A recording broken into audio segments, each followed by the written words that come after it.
Everybody, and welcome back to Mystic Elements. Today I'm going to be putting on or adding a disconnect switch to the battery for our trailer. Most of the time when we leave, come back a week later or a few days later, sometimes the battery is dead. So we want to prevent that by adding a disconnect switch to that battery. Come along, guys, let's see what we got going on.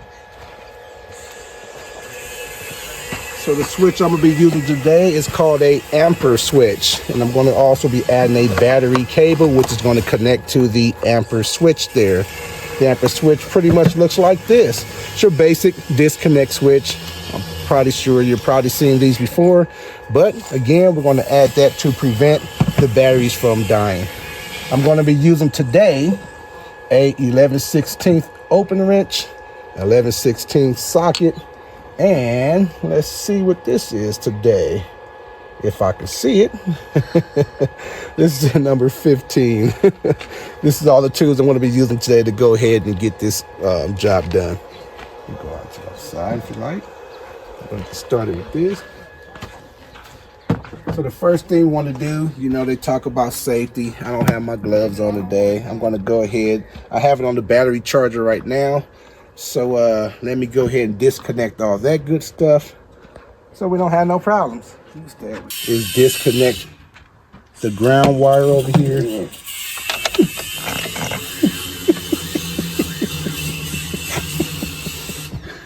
First, I'm just disconnect the ground wire.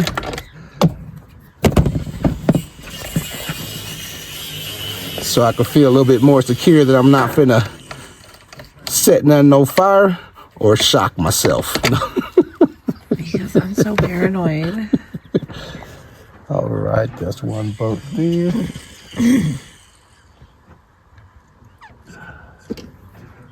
And the next thing I'm going to do is disconnect the positive side. This is what I'm going to, the positive side is what I'm going to be connecting to the disconnect switch.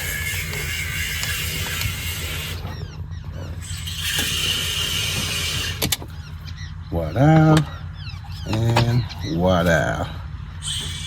So,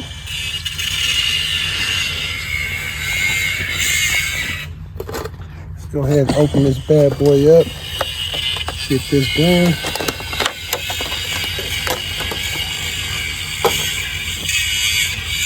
So on the bottom here, you got the two nuts here and the washer. Let's go ahead and get those disconnected out the way, or removed out the way, so we're not wasting any time. Got a washer for each one there. We'll go ahead and add the cable. One side goes on. Properly sit that down to where it's flush with the housing there. And we're going to go ahead and put that bolt back on.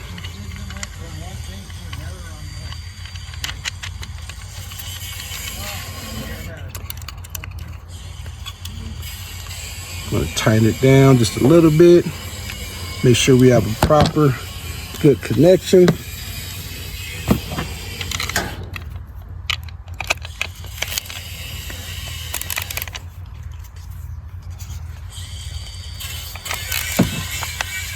Nice little snug. It is plastic, so you probably don't want to snug too much, but you do want to make sure you get what you need done. All right, and the second thing I'm going to do, being that that's the power to that, because I think I did something last time. Go ahead. What I did was actually pull the housing from there, which is the power that you want to connect to your disconnect switch there. Going back with my switch over here, what you want to do is, again, you're adding this power to your disconnect switch. Just kind of one of those cables I could have probably drilled out a little bit, but we'll work it down on there. It's going there, getting there. There we go. There we go. And now it's flush, as it should be. Go ahead and add your washer back on there. Let's get everything buttoned down. Just answer some choke over here. Get that tightened back down. And this is the power to the house here.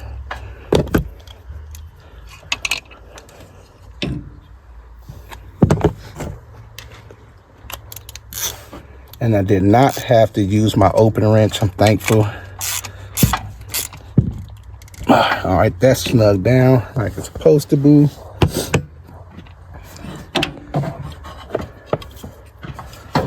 We'll go ahead and connect that power back over there, which I jumped the gun one more time. It's getting done. I'm gonna run the button here. Put it there. I see that spark. I see the spark too.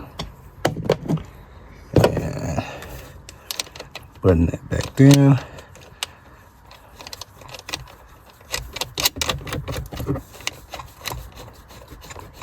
That's your power to your house.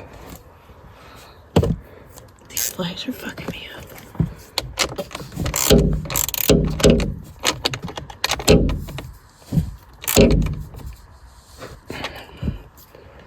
Got that button down. Can't forget to add your negative cable back.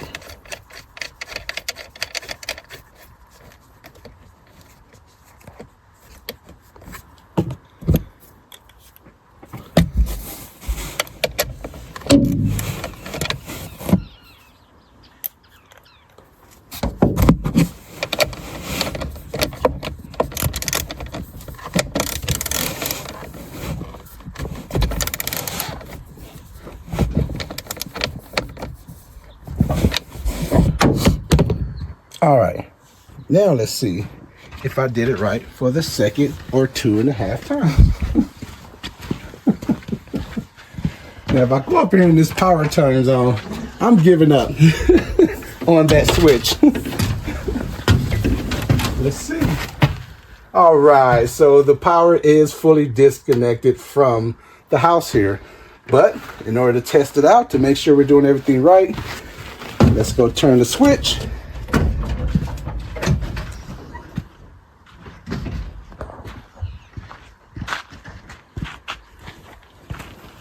Here's my disconnect switch. I'm just going to flip the button over to green, and let's go back and test the house out again.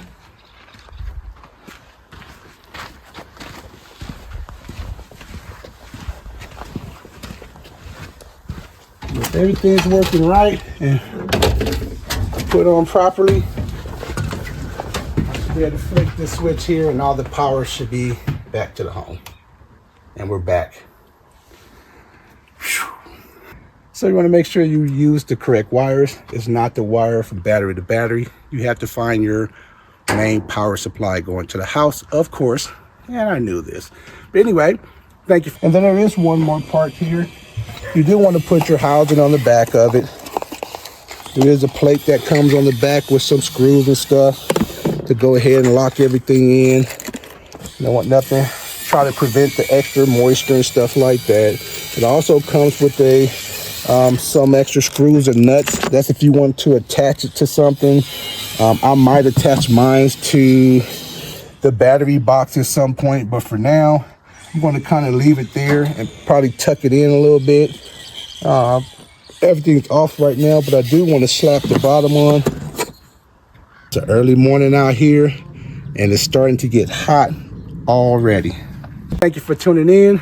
Different times, different place, different measures. We out.